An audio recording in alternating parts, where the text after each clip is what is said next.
Welcome to Shweta's వంటలు. ఎంతో టేస్టీగా సింపుల్ గా అయిపోయే ఆలు కుర్మా చూసిద్దాం.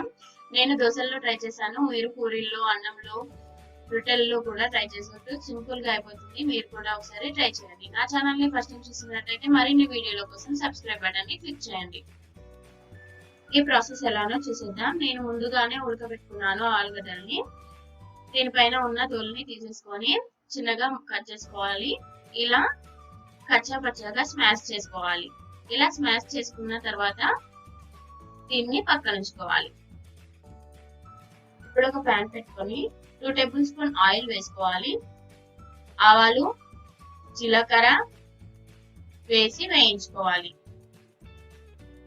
ఇలా హై ఫ్లేమ్ లో కాకుండా లో ఫ్లేమ్ లో పెట్టి వేయించుకోవాలి, లేకపోతే మాడిపోతాయి ఇవి. ఇలా వేగిన తర్వాత శనగపప్పు, పల్లీలు వేసి వేయించుకోవాలి.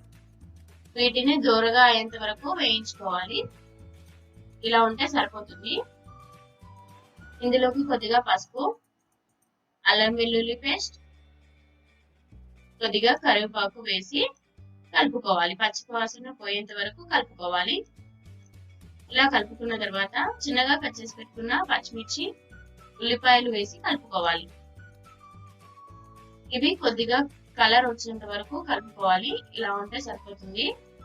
ముందుగా స్మాష్ చేసి పెట్టుకున్న ఆలుని వేసి 1 టేబుల్ స్పూన్ సాల్ట్ వేసి కలుపుకోవాలి. దీన్ని పోపుకు పట్టేలా మంచిగా కలుపుకోవాలి. ఇలా కలుపుకుంటూ 2 నిమిషాలు లో ఫ్లేమ్ లో ఉంచుకోవాలి. ఇక్కడ నేను ఆలుని ముందుగానే ఉడకబెట్టుకున్నాను కాబట్టి 2 నిమిషాలు ఉంటే సరిపోతుందండి.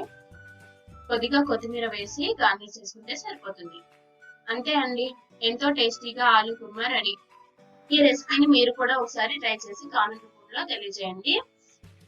మీకు ఈ వీడియో నచ్చినట్లయితే లైక్ చేసి మీ ఫ్రెండ్స్ కి షేర్ చేయండి. మరిన్ని వీడియోల కోసం సబ్స్క్రైబ్ బటన్ ని క్లిక్ చేయండి. Thank you.